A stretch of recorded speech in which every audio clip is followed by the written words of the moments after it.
ಅಣ್ಣ ಒಂದ್ ವಿಮಲ್ ಕೊಡಿ. ಒಂದ್ ನಿಮ್ಮಲ್ ಕೊಡಿ. ವಿಮಲ ಅಯ್ಯೋ ಒಂದೇ ಇದಣ್ಣ ವಿಮಲ್ ತಗೊಳ್ಳಿ. ಇದು ನನಗೆ ಬೇಕು. ಬೇಡ ನಾನು ಕೊಡ್ತೀನಿ. ಎಷ್ಟಣ್ಣ ಇದು? 10 ರೂಪಾಯಿ. ನಾನು 20 ರೂಪಾಯಿ ಕೊಡ್ತೀನಿ. ನಾನು 40 ರೂಪಾಯಿ ಕೊಡ್ತೀನಿ ಅಣ್ಣ. 50 ರೂಪಾಯಿ ಕೊಡ್ತೀನಿ ಅಣ್ಣ. ನಾನು 40 ರೂಪಾಯಿ ಕೊಡ್ತೀನಿ ಅಣ್ಣ. 1000 ರೂಪಾಯಿ ಕೊಡ್ತೀನಿ ಅಣ್ಣ. ಅಣ್ಣ ನಾನು 11 ರೂಪಾಯಿ ಕೊಡ್ತೀನಿ ಅಣ್ಣ.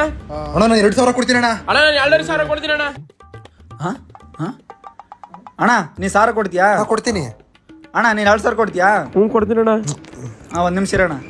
ದುಡ್ಡು ಕೊಡ ಫಸ್ಟ್. ದುಡ್ಡು ಕೊಡಿ. ತಗೊಳ್ಳಿ ಹೇಳಿ ತಗೊಳ್ಳಿ. ಕೊಡಿ ಕೊಡಿ. ಒಂದ್ ನಿಮಿಷ ಇರೋಣ ಬರ್ತೀನಿ. ಅಣ್ಣ ಒಂದ್ ವಿಮಲ್ ತಗೊಂಡಿ ನೋಡು. ದುಡ್ಡು ಆಮೇಲೆ ಕೊಡ್ತೀನಿ ಬಂದು. ಅಣ್ಣ ನಿಮ್ಮ ಹತ್ರ ಒಂದಿದಲ್ಲ ಅಣ್ಣ? ಹಾ ತಗೊಂಡು ನಿಮ್ಗೊಂದು. ಸರಿ ನಡ್ರಿ ಅಣ್ಣ ಹೋಗ್ಬರ್ರಿ. ನಮ್ಗೆ ಲಾಸ್ ಆಯ್ತು ಬ್ರೋ. ಅಮ್ಮ ದೇವ್ರೆ ಇಂಥವ್ರನ್ನ ಡೈಲಿ ಇಬ್ಬರು ಕಳಿಸ್ಬಿಡಪ್ಪ ಸಾಕು. ದೋಸ್ತ ನೀ ದಿನಕ್ಕೆ ಎಷ್ಟು ವಿಮಲ್ ತಿಂತಿ? 10 ಅಂದ್ರ ಒಂದ್ ದಿನಕ್ಕ 50 ರೂಪಾಯಿ ಆತ. ಅದ ಒಂದ್ ತಿಂಗಳಿಗೆ 1500 ರೂಪಾಯಿ ಆತ. ಅದ ಒಂದ್ ವರ್ಷಕ್ಕೆ ಲೆಕ್ಕ ಹಾಕಿದ್ರ 18,000 ರೂಪಾಯಿ ಆತ. ಎಲ್ಲಾ ಸೇರ್ಸಿ 10 ವರ್ಷಕ್ಕೆ ಲೆಕ್ಕ ಹಾಕಿದ್ರ 1,80,000 ರೂಪಾಯಿ ಆತ. 10 ವರ್ಷಕ್ಕೆ ನೀನು 1,80,000 ರೂಪಾಯಿ ವಿಮಲ್ ತಿಂತಿ ನೀನು.